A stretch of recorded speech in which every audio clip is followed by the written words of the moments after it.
ومولانا وملجأنا ومأوانا محمد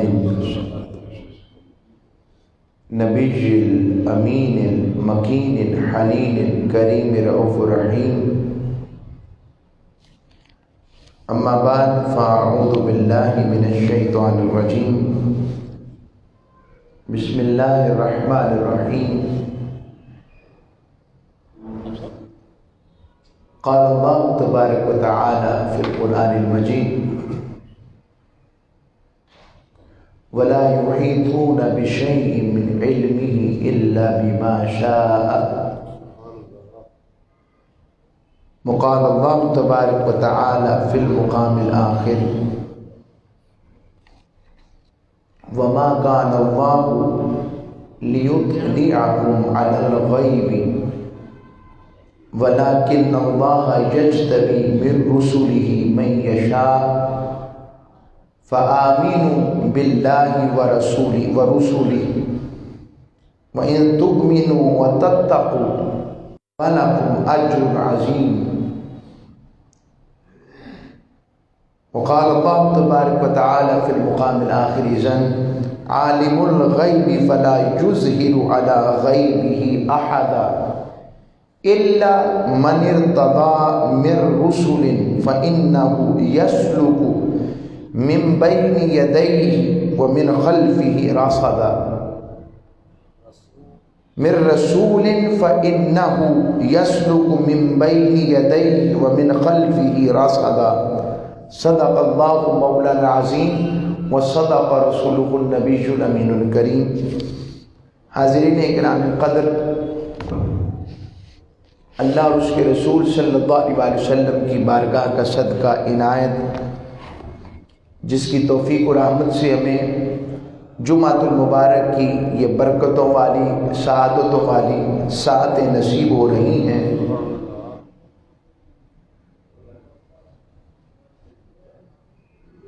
ہمارا موضوع پچھلا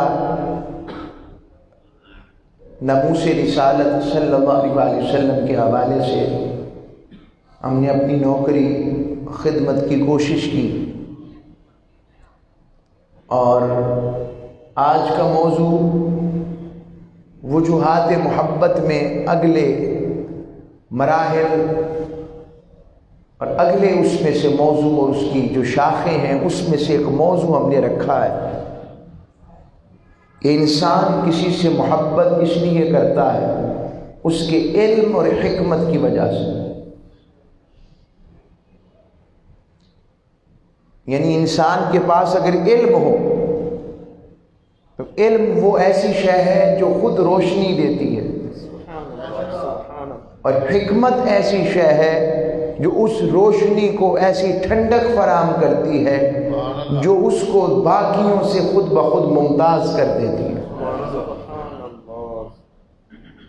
اور جس کے اندر علم و حکمت جمع ہو جائے، اسے وزڈم مل جائے، اسے نالج مل جائے، علم آ جائے، حکمت آ جائے، تو اس کی گفتگو کے اندر، اس کے کردار کے اندر، اس کی سیرت کے اندر، اس کی زندگی کے ہر گوشے کے اندر ایسی خود بخود تہذیب آ جاتی ہے، ایسا ادب آ جاتا ہے، ایسا احترام آ جاتا ہے، اور اس طرح اس کی شخصیت نکھر جاتی ہے. جس طرح آپ اندازہ لگائیں کہ ایک گلستان میں مختلف پھول ہے، مگر ان پھولوں کے اندر جو گلاب سب سے علیحدہ نظر آتا ہے، اس کی خوشبو اور رعنائی ایک اپنے رنگ کی نظر آتی ہے. موتیے کا پھول اگر وہ اپنے جوبن پر نکل رہا ہو، کلی سے نکل کر پھول بن گیا ہو، تو جو مہکار وہ گلشن میں دیتا ہے وہ کسی اور جگہ میسر نہیں آتی. یہی حال علم و حکمت کا ہوتا ہے. اللہ رب العزت اپنے نبیوں کو جب اس دنیا میں مبعوث فرمایا، میرے مالک کریم و اکرم نے جب اپنے بندوں کو مبعوث فرماتا ہے، اپنے انبیاء اور رسول کو مبعوث فرماتا ہے، تو ان نبیوں کو ان کی صورت کے ساتھ ساتھ بہترین چیزوں سے جو مرقع مرصع اور انہیں عطا اور تفویض کر کے بھیجتا ہے، اس میں سب سے اعلیٰ چیزوں میں سے علم و حکمت بھی ان کی معراج ہوتی ہے، کہ علم و حکمت کی وہ اس معراج پر ہوتے ہیں کہ کوئی اس زمانے میں علم و حکمت میں ان کے قریب نہیں ہوتا۔ رب وہ علم عطا فرماتا ہے، وہ حکمت عطا فرماتا ہے، وہ وزڈم عطا فرماتا ہے، وہ شعور عطا فرماتا ہے، وہ پہچان عطا فرماتا ہے، وہ معرفت عطا فرماتا ہے، وہ نور عطا فرماتا ہے، کہ اس طرح جس طرح وہ دیکھتے ہیں یا جو کچھ انہیں میسر ہوتا ہے، جو تعلیم علم حکمت جو انہیں میسر ہوتی ہے وہ اور کسی کو میسر نہیں ہوتی ہے، اور وہ اس دور میں اپنے علم کے اوپر حکمت کے اوپر اس معیار پر ہوتے ہیں جس معیار پر کوئی ان کی گرد راہ کو نہیں پا سکتا۔ وہ اس دور کے جو علوم ہو، آپ دیکھتے چلے جائیں۔ اب میں اس موضوع کو طویل نہیں کرنا چاہتا، اب سارے انبیاء کی سیرت میں نام لے لیتا ہوں، آپ اندازہ لگا لیں کیا علم و حکمت ہے۔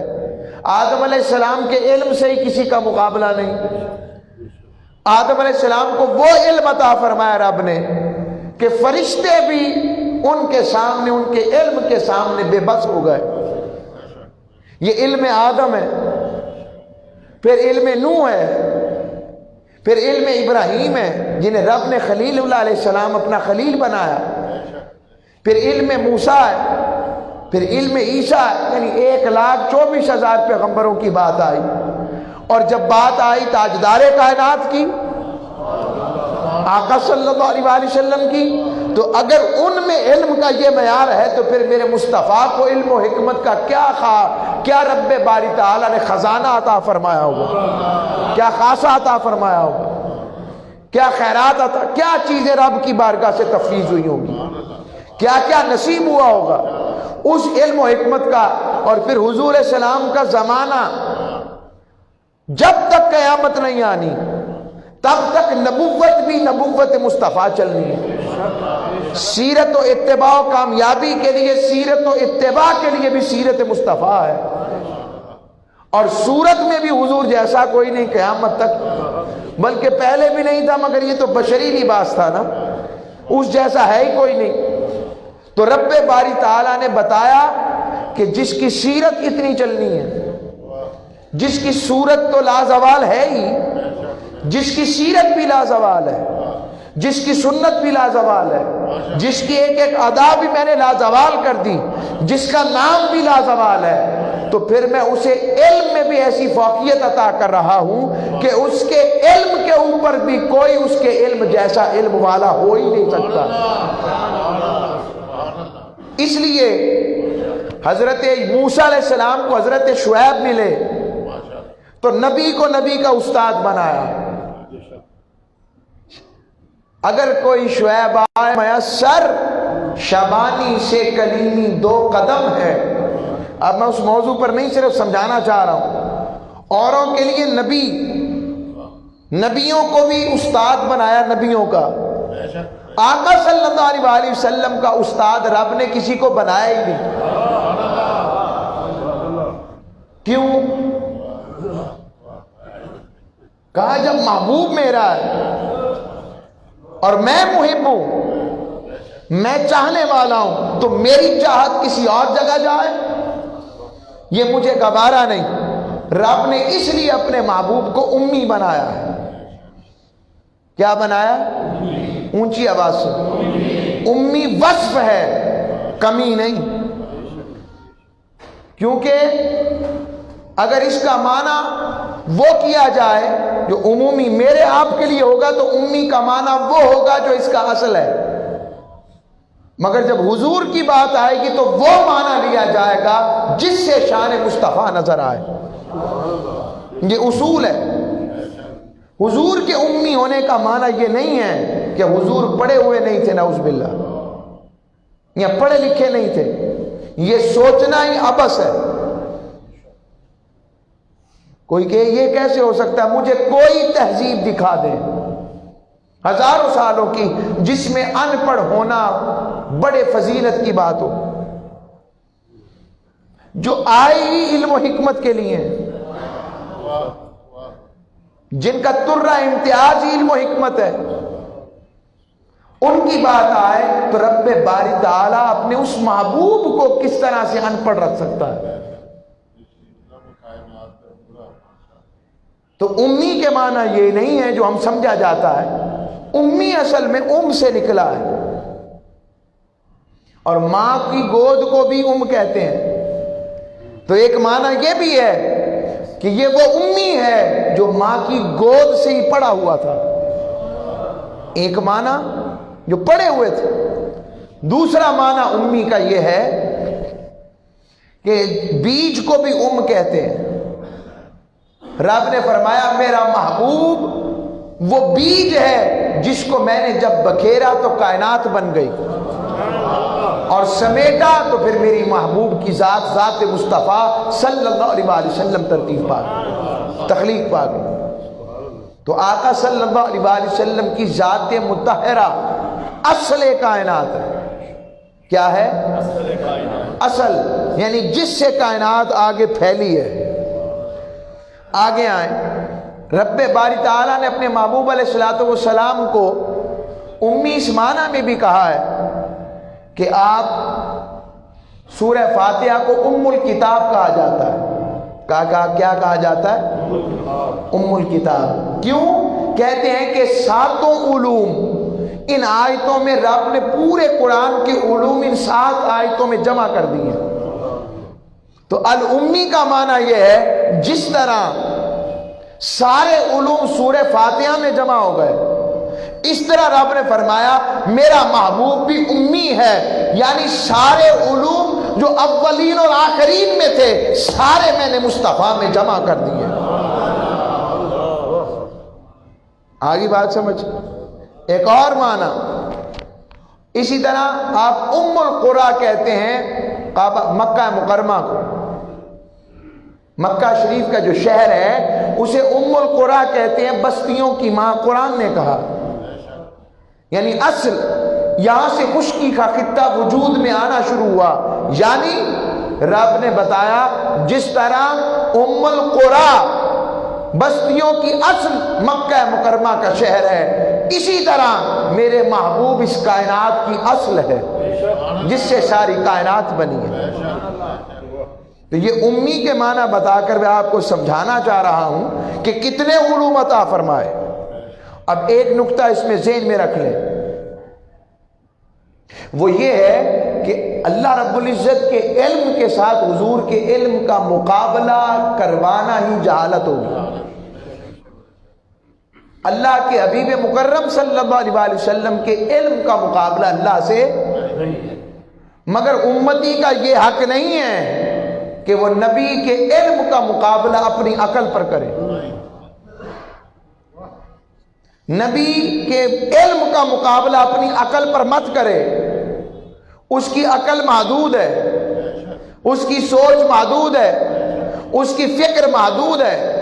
وہ قرآن میں بھی غوطہ زن ہو، مگر اس کے لیے بھی اسے سیرت رسول اور الفاظ رسول اور معیار تفسیر رسول چاہیے ہوگا جو رسول اللہ نے عطا فرمایا ہے، تبھی وہ ہدایت کی طرف چل پڑے گا. اگر وہ نبی کو ہی متنازع کر دے، تنازع کا باعث بنا دے، اور ذہن میں یہ آئے یہ نہیں پتا یہ نہیں پتا یہ نہیں پتا یا اس کا نہیں پتا، اسے سوچنا چاہیے، اسے غور کرنا چاہیے کہ اس کا مطلب کہ کیا وہ علم نبوت کا احاطہ کر گیا ہے؟ جس علم نبوت کا احاطہ آدم علیہ السلام کے علم کا احاطہ فرشتے نہیں کر سکے، فرشتے نہ کر سکے، جبرائیل امین نہ کر سکے، اسرائیل نہ کر سکے، وہ علم نبوت آدم کا احاطہ نہ کر سکے، وہ شخص اور اس میں سے آگے آنے والا امتی کیا اپنے نبی کی علم کا احاطہ کر سکتا ہے؟ بس یہ ایک نہج ہے جس کی وجہ سے گمراہی اور ہدایت یہاں سے فرق پڑتا ہے.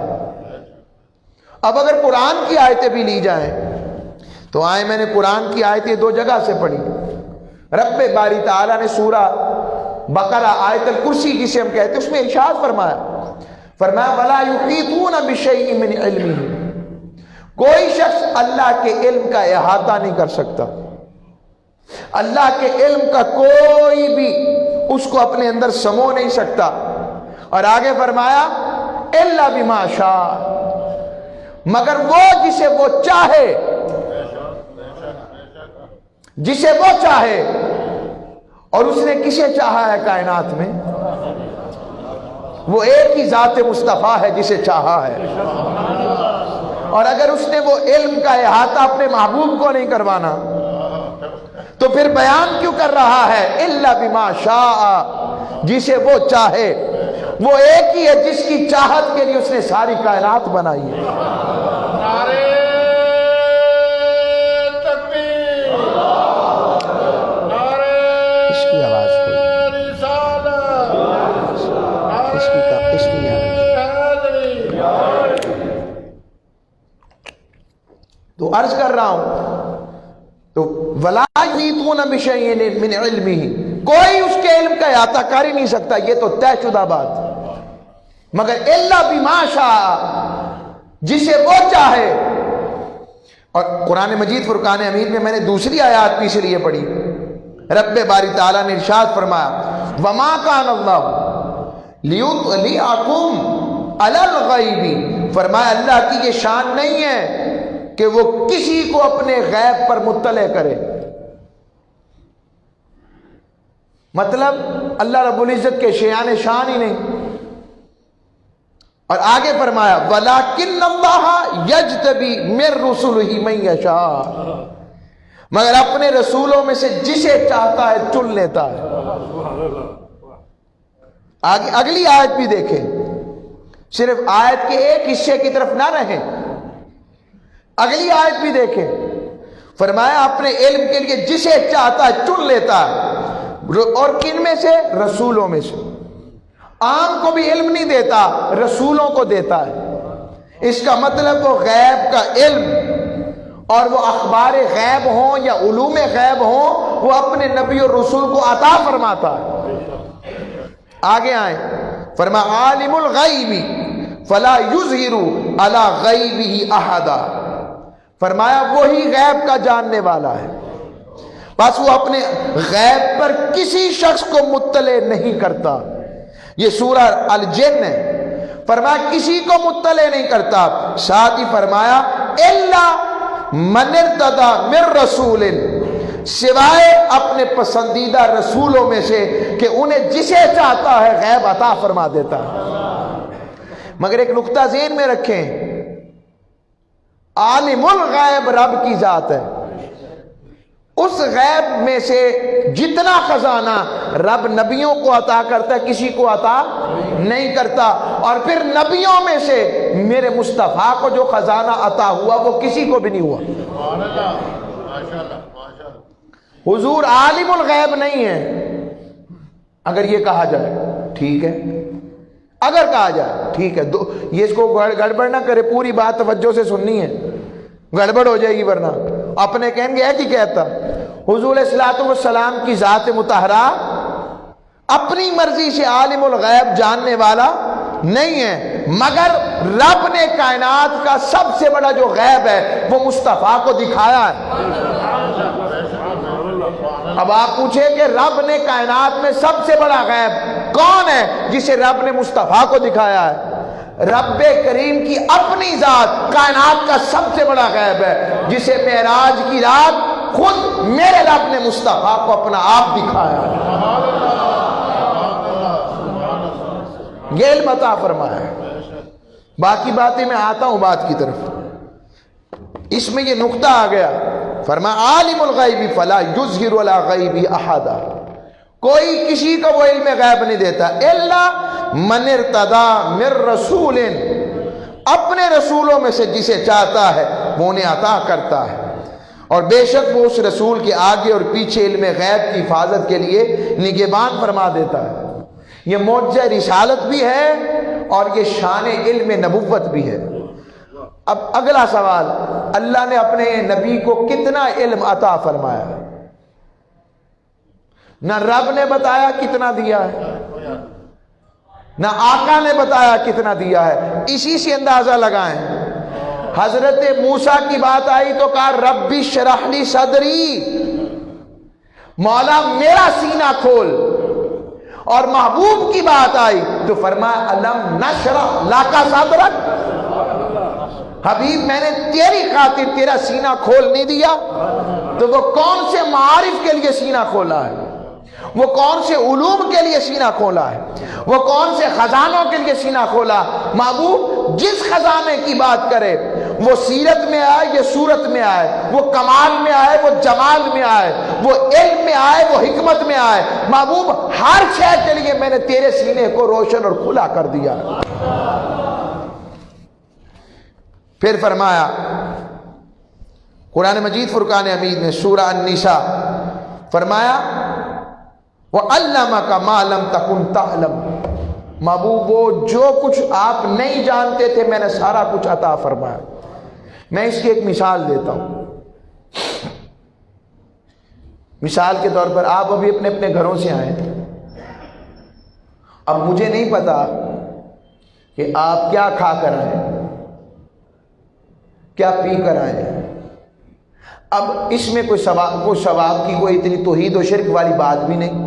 اللہ جانتا ہے کہ آپ کیا کھا کر آئے. اللہ بھی جانتا ہے اور کھانے والا بھی جانتا ہے کیا کھا کر آئے. دوسرا یہاں کو قریب والا جانتا ہوگا جس کے ساتھ آپ نے کھانا کھایا ہوگا، بس زیادہ سے زیادہ اتنا ہوگا. مگر وہ بھی نہیں جانتے کہ آپ دوپہر کو کیا کھائیں گے. حتیٰ کہ بندے کو بھی اس کا شعور کم ہوتا ہے، لیکن رب کو، مالک کریم کو پتا ہے. عیسیٰ علیہ السلام کی ایک شان مطہرہ ہے.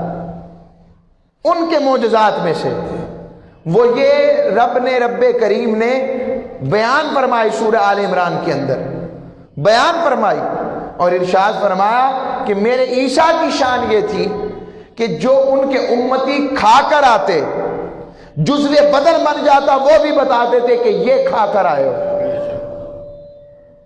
کیا جزو بدن بن جاتا؟ کھانا جزو بدن بن گیا نا جب آپ نے کھا لیا. اب کیا پتا جب تک کوئی ٹیسٹ نہ کرایا جائے، کوئی سائنٹیفکلی چیک نہ کیا جائے، میدے کا یہاں پھر وہ کیا کہتے ہیں اس کو، اس کے اندر کیمرہ ڈال کے چیک نہ کیا جائے تب تک نہیں پتا لگے گا. اب اس کے مقابلے کے اندر عیسیٰ علیہ السلام کے پاس کون سی لیبارٹری تھی کہ کھا کر آئے تو بتا دیتے یہ کھا کر آئے، یہ پی کر آئے. اور یہاں تک نہیں بلکہ یہ بھی بتاتے کہ گھر میں کیا رکھ کر آئے ہو. میں قرآن کی اس نص سے بتا رہا ہوں رب یہ علم عطا کر رہا ہے، رب کریم یہ علم دے رہا ہے. اس کا مقصود کیا ہے؟ کیا رب کریم اپنے علم کے مقابل اپنے نبیوں کے علم کو رکھ رہا ہے، یا ان کی شان کے لیے بتا رہا ہے کہ میں نے اتنی شانیں اپنے نبیوں کو عطا فرمائی ہیں؟ حالانکہ اس سے کوئی حرام و حلال کا مسئلہ حل ہوتا ہی نہیں، کوئی مسئلہ نکلتا ہی نہیں سوائے شان نبوت کے. تو یہ علم عیسیٰ ہے کہ رب نے یہ علم عطا فرمایا ہے، تو پھر علم مصطفیٰ کا عالم کیا ہوگا؟ جن کی خوشخبری عیسیٰ علیہ السلام بھی دیں، رب نے کیا کیا علوم اپنے مصطفیٰ کو عطا فرمائے ہوں گے. ان علوم میں سے چند باتیں میں پیش کرتا ہوں آپ کو. ہاں ایک اور بات، اللہ کے علم کے ساتھ حضور کے علم کا مقابلہ نہیں ہے. اللہ دینے والا ہے، حضور لینے والے. کیا؟ حضور دینے والے. بس اس بات کو سمجھ لیں اور اس مقابلوں میں کبھی نہ پڑیں.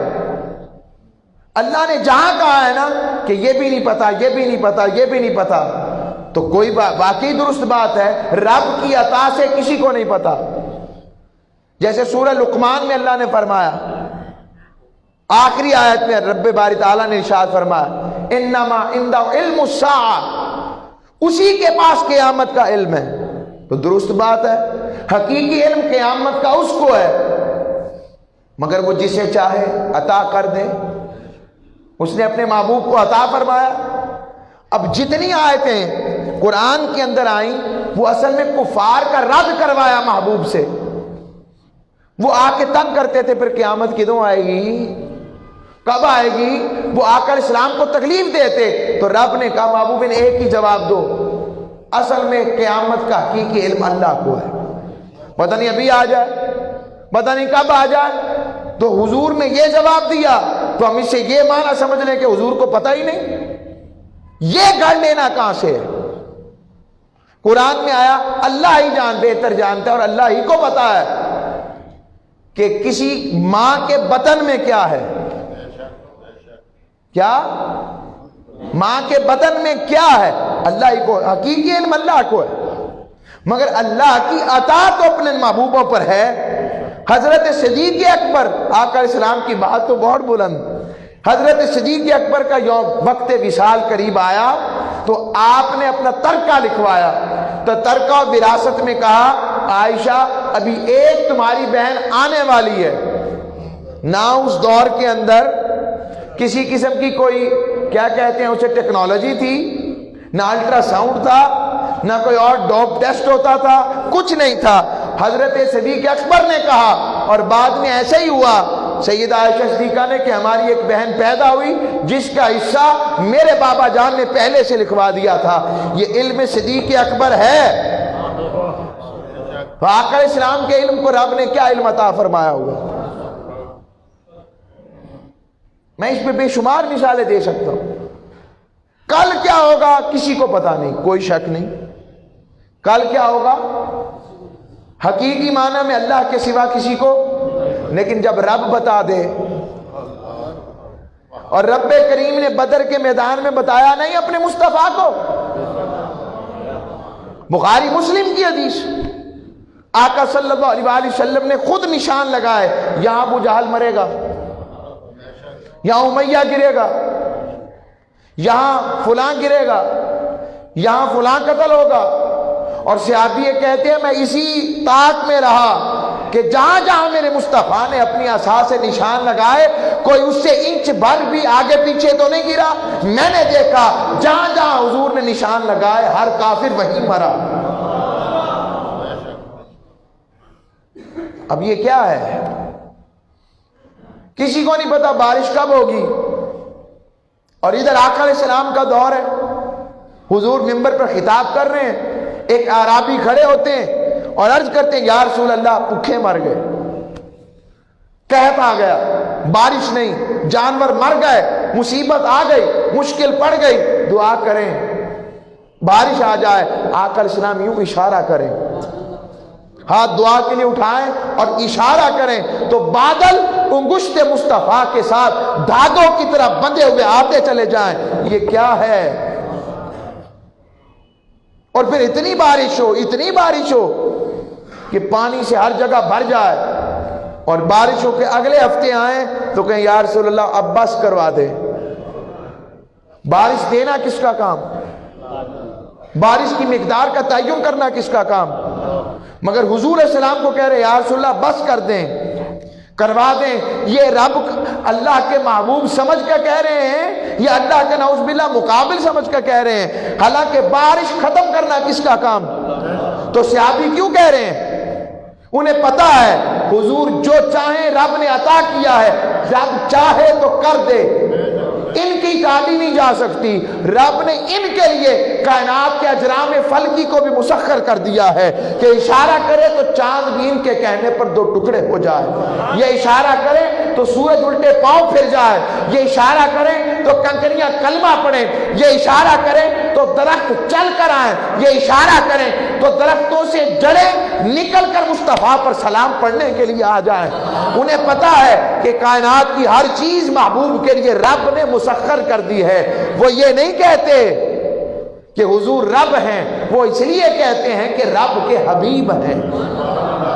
پتی پتی پھول پھول یا رسول یا رسول، پتی پتی پھول پھول یا رسول یا رسول۔ اس ساری بات کا مقصد ہے میرا کوئی فلاں نہیں پتا، ایسی ذہنوں میں خلفشات ڈالنے والے کو سوچنا چاہیے کوئی ایسا کرے جو علم نبوت کے اوپر بحث کرے اس سے بڑا جاہل کوئی نہیں۔ کبھی ایسی بحث نہ سنیں، اس کو چپ کروا دیں، اس سے کہ تمہیں پتہ زیادہ ہے کہ رب اور رسول کو زیادہ پتہ ہے۔ قرآن جن کی باتیں بیان کرتا ہے. آدھی آیتیں مت دو، امت کو مت لڑاؤ. رب نے جو علم اپنے نبی کو عطا فرمایا کوئی اس کا احاطہ کر ہی نہیں سکتا. آقا صلی اللہ علیہ وسلم کی بارگاہ میں ایک صحابی آئے. حضور السلام کو منافقین یہ کہتے کہ اچھے نبی ہیں، نعوذ باللہ من ذالک، ہم تو انہیں مانتے نہیں مگر ان کے بن کے بیٹھے انہیں پتہ ہی نہیں.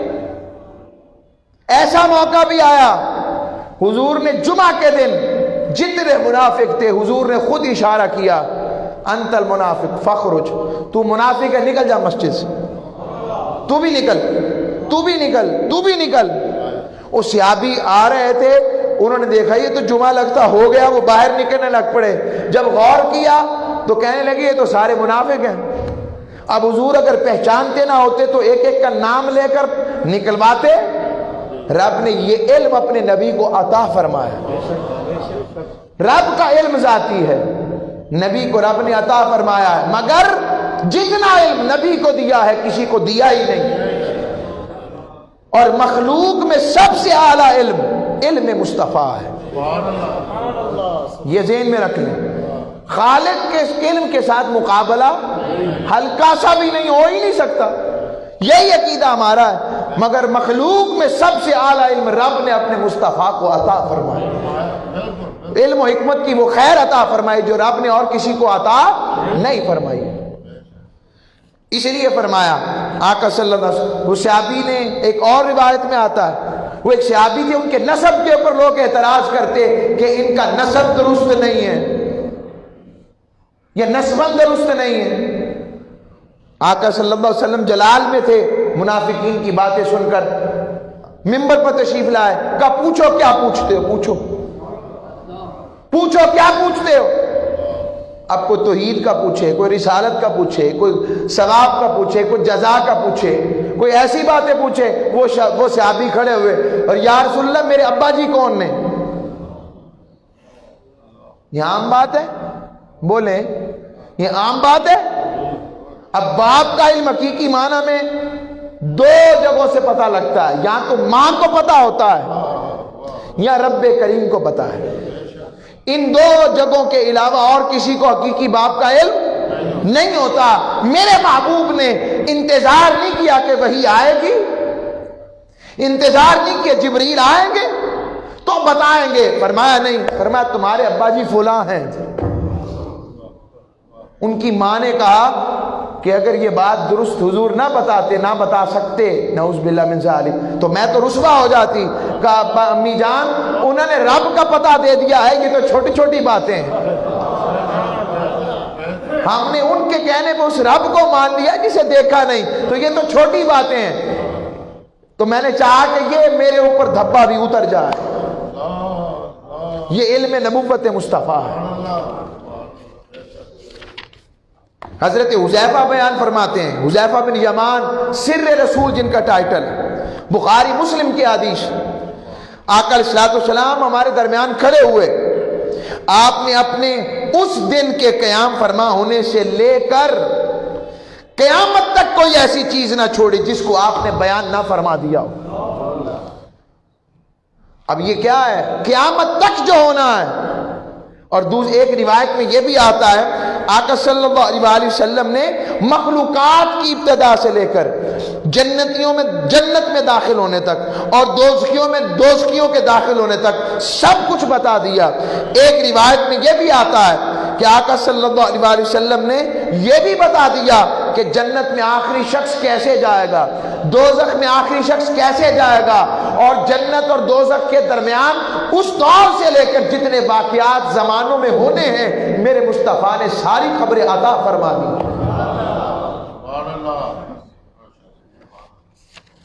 اب ان میں اسکالرز کا کیا کروں جو امت کو آج یوٹیوبرز بن کے لڑاتے ہیں. معذرت چاہتا ہوں، مجھے بولنا پڑ رہا ہے. امت کو لڑا رہے ہیں، یہ پتہ نہیں، یہ پتہ نہیں. تمہیں پتہ ہے؟ منہ بند رکھو. میرے مصطفیٰ کو جتنا پتہ ہے کسی کو پتہ ہی نہیں، بس. اور رب نے جو کچھ اپنے محبوب کو عطا فرمایا کسی کو عطا ہی نہیں فرمایا. حضور تو اتنا جانتے ہیں کہ کوئی پہچان نہیں سکتا. آقا علیہ السلام کو وہ علوم حاصل ہے. اس لیے حضور علیہ السلام کی علم و حکمت پر رب نے ایسے ہی کہہ دیا کہ محبوب کما ارسلنا فیکم رسول یتلو علیکم آیاتنا وَيُزَكِّيكُمْ وَيُعَلِّمُكُمُ الْكِتَابَ وَالْحِکْمَةَ. بھئی ایک بندے نے پڑھا ہی نہ ہوا وہ تعلیم کیا دے گا؟ ایک بندہ جانتا نہیں وہ حکمت کیا سنائے گا؟ رب نے علم و حکمت اپنے مصطفیٰ کو عطا فرمائی.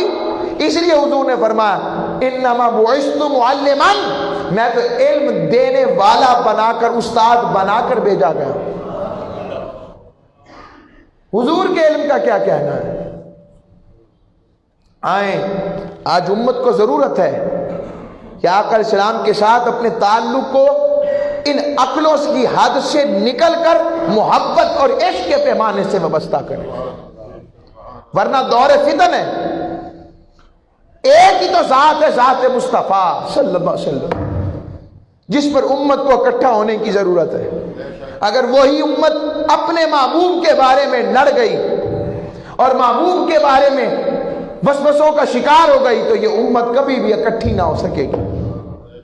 آؤ آقا صلی اللہ علیہ وسلم کی محبت کے ساتھ اپنے آپ کو وابستہ کرو. حضور کے علم و حکمت کو ہر علم سے آگے جاننا، یہ بھی اہل ایمان کے عقیدہ حقہ میں سے اور حضور کی محبت کے حق میں سے ایک حق ہے. اور ساری زندگی اس پر نوکری کرنا، جن کو اللہ توفیق دیتا کرتے ہیں، اس پر بات کرنا، اس علم و حکمت کی خیرات بانٹنا. اور ایک ہے یہ نہیں پتا، وہ کر رہا ہے کہ نبی کو یہ نہیں پتا، کوئی ہو وہ. اور ایک ہے اللہ نے جو ہے اپنے نبی کو عطا کیا ہے، سمجھایا ہے، بتایا ہے، تو اس سے شان بڑھتی ہے گھٹتی ہے. اور جب آپ نقص نکالیں گے تو شان میں تشکیک پیدا ہوگی یا محبت بڑھے گی؟ تشکیک پیدا ہوگی. لہذا شک والوں سے بچیں اور محبت والوں کی قربت میں بیٹھیں تاکہ آپ کو حضور کی محبت کا فیض نصیب ہو سکے اور زندگیاں اس محبت اور کرینے سے گزر سکیں کہ جس کے ذریعے ہم اللہ اور اس کے رسول کے قرب کو پا سکیں. اللہ ہم سب کو عمل والا رکھے. وما